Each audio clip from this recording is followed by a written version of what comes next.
नमस्कार मंडळी, आजचा व्हिडिओ आहे नवरी मिळे हिटलर फेम अभिराम म्हणजेच राकेश बापट यांच्या लाईफ स्टोरीवर। राकेशचे अभिराम हे कॅरेक्टर खूप गाजतंय, लोकांना तो खूप आवडतोय। कित्येक तरुणी केवळ राकेश बापटसाठी नवरी मिळे हिटलरला ही सिरियल बघत आहेत। तर साहजिकच आहे त्याचं करिअर कसे स्टार्ट झाले, त्याचे लग्न कोणाशी झाले, किती मुलं आहेत, असे बरेच प्रश्न तुम्हालाही असतील। चला तर मग व्हिडिओला सुरुवात करूया। त्यापूर्वी तुम्ही चॅनलला सबस्क्राइब केले नसेल तर लगेचच करून घ्या। राकेश बापट हा एक भारतीय मॉडेल, अभिनेता आणि कलाकार आहे। त्याचा जन्म 1 सप्टेंबर 1978 रोजी झाला आहे। राकेशला ॲज अ ॲक्टर पहिले यश तुंबीन या तुफान गाजलेल्या मूवीने मिळवून दिले। तुंबीनमधली राकेशची भूमिकाही छोटी होती, पण तरुणींच्या मनातला तो ताईत झाला होता। हिंदी मूवीजमध्ये पदार्पण करण्याआधी राकेशने मॉडेलिंग स्टार्ट केले। त्याने ग्रासिम मिस्टर इंडियामध्ये भाग घेतल्यावर त्याच्या कारकिर्दीची सुरुवात अगदी नकळतपणे झाली। वयाच्या 19व्या वर्षी त्याने ग्रासिम मिस्टर इंडियाचे टायटल जिंकले आणि ग्लॅमर जगतात त्याचे स्वागत झाले।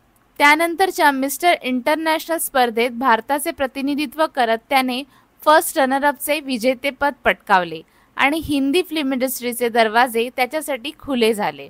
राकेशने तुंबीन व्यतिरिक्त कोई मेरे दिल में है, दिल विल प्यार व्यार, कौन है जो सपनों में आया, नाम गुम जाएगा असे काही हिंदी चित्रपट पण केले। राकेशने 2005 मध्ये 7 फेरे सलोनी का सफर या सिरियलमधून आपल्या टेलिव्हिजन करिअरची सुरुवात केली।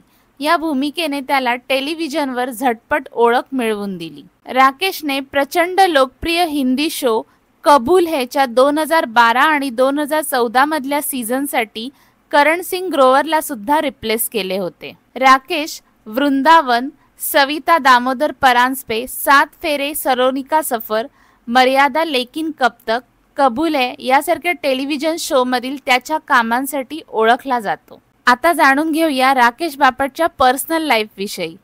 कुछ कुछ होता है मधला एक प्रसिद्ध डायलॉग आहे, प्यार दोस्ती है। या एका डायलॉगवर अनेक जोड्या तयार झाल्या। रिद्धी डोगरा आणि राकेश बापट यांचे प्रेमही याच जोरावर सुरू झाले।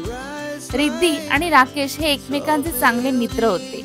एका मुलाखतीत रिद्धीने सांगितले होते की तिचा आणि राकेश दोघांचा प्रेमावर खूप विश्वास आहे। ते दोघंही मानतात की प्रेम म्हणजेच मैत्री, त्यामुळे त्यांनी आपलं नातं लग्नापर्यंत नेलं। पण अवघ्या 8 वर्षात त्यांचं हे नातं तुटलं। राकेश आणि रिद्धी डोगरा यांची पहिली भेट मर्यादा या मालिकेच्या सेटवर झाल्याचे अनेकांना माहीत आहे, मात्र तसे नाही। यशराज फिल्म्सच्या बॅनरखाली बनवलेल्या शोच्या सेटवर ते पहिल्यांदा भेटले होते। ही भेट फार कमी वेळाची होती। 2010 मध्ये दोघे पुन्हा भेटले आणि मर्यादा लेकिन कब तक या हिंदी सिरियलचे शूटिंग स्टार्ट केले। रिद्धीने एकदा सांगितले होते की त्यांचा एकत्र पहिला सीन इंटिमेट होता, जो बेडवर चित्रित झाला आणि तो चित्रित करताच बेड तुटला। रिद्धी डोगरा आणि राकेश बापट त्यांचा 2019 मध्ये घटस्फोट झाला। आज जरी ते एकत्र नसले तरी त्यांच्यातील मैत्री अजूनही कायम आहे।